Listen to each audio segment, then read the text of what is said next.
Continuando, então. Parei quando disse que se fosse uma regra de processo penal, não iria retroagir. Agora, considerando que ela é uma lei mista, né, e que sua parte penal versa sobre a extinção da punibilidade, não resta a menor dúvida que deverá retroagir. Para ser aplicada a todos os casos penais, mesmo que já decididos com sentença transitada em julgado. Né? É o que está previsto na Constituição, no artigo 5º, inciso 40, e no parágrafo único do artigo 2º do Código Penal. Né?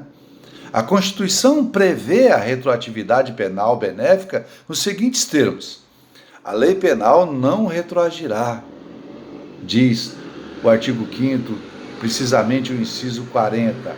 A lei penal não retroagirá, salvo para beneficiar o réu. A lei penal não retroagirá, salvo para beneficiar o réu. E o parágrafo único do artigo 2º do Código Penal também diz: a lei posterior que de qualquer modo ou forma favorecer o agente aplica-se aos fatos anteriores, ainda que decididos por sentença condenatória transitada em julgado. Então vejam, assim compreendido, em termos práticos, a situação como é que poderia ser resolvida? Antes, devo enfatizar, a Constituição é que obriga a retroatividade.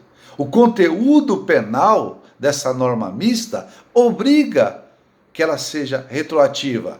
Retroativa, né, em qualquer momento, até o trânsito em julgado da sentença penal condenatória. Né?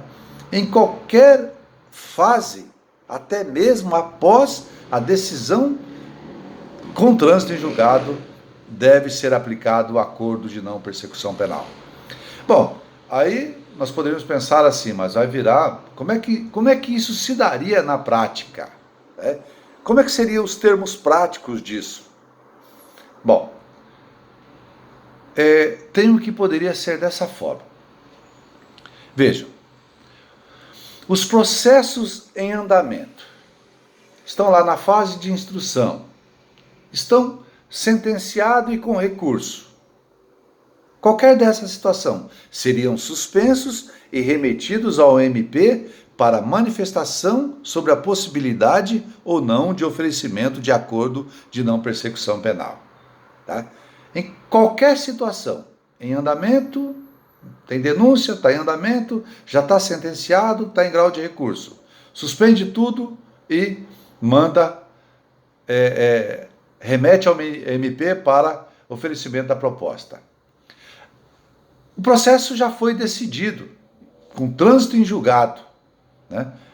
Deve ter a execução suspensa, a execução da pena suspensa e remetido ao MP para a manifestação sobre a possibilidade ou não de oferecimento do acordo de não persecução penal. É simples. Qual é a consequência disso? Primeiro, superada a fase de proposta, em não sendo proposto acordo de não persecução penal pelo órgão ministerial, esgotou a instância superior do Ministério Público, disse não ao acordo, segue-se o curso normal do processo. Reinicia na fase em que foi suspenso. Segunda situação. Houve a proposta de acordo pelo Ministério Público, foi aceita pelo investigado, o processo permanece suspenso. Quando cumprir as condições propostas no acordo, impostas no acordo, haverá extinção da punibilidade. Acabou. E em caso de não cumprimento integral do acordo, segue o processo a partir da fase em que foi suspenso. Se foi suspenso após o trânsito em julgado, executa-se a pena. Frise-se. Esse entendimento é condizente com a proposta despenalizadora da Lei 13.964, que introduz no ordenamento jurídico um instituto extremamente despenalizador, que é o acordo de não persecução penal. Por isso é que deve retroagir nos termos que nós mencionamos. Uma outra discussão que se tem é sobre a natureza jurídica.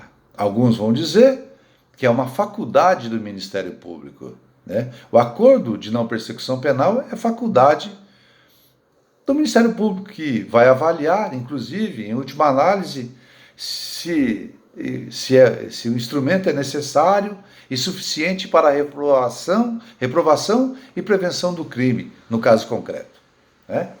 E também esses que dizem que é uma faculdade do MP afirmam que o artigo 28A do CPP preceitua que o Ministério Público poderá, não está descrito que deverá, poderá propor o referido acordo, na medida em que o Ministério Público, sendo o titular da ação penal pública, é quem vai decidir isso. Então, há um entendimento que é uma faculdade do MP. Para mim, é tranquilo, né? Não tenho dúvidas que, satisfeitas as exigências legais, constitui um direito subjetivo do réu. É um direito subjetivo do investigado, em princípio. Depois, na sequência, se já houver processo, também do réu. Direito subjetivo. Né?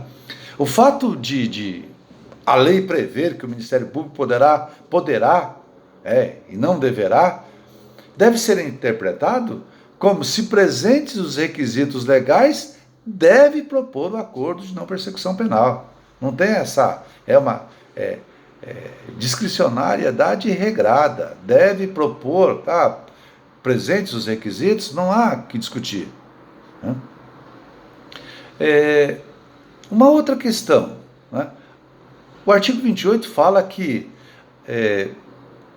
o acordo deve ser necessário e suficiente para a reprovação e prevenção do crime.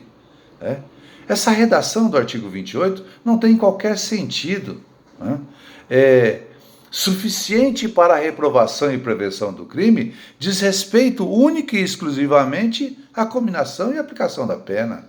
Né? No que diz no concernente a esse tipo de medida, não tem qualquer sentido impor uma condição subjetiva dessa, ficando o investigado à mercê do que vai entender o órgão do Ministério Público. Enfim, pois bem, outras questões poderiam ser tratadas, como a impossibilidade do uso da confissão como prova, em caso de descumprimento do acordo, poderíamos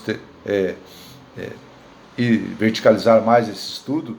Também poderíamos falar sobre suspensão do prazo prescricional durante o acordo de não persecução, durante o cumprimento dos requisitos.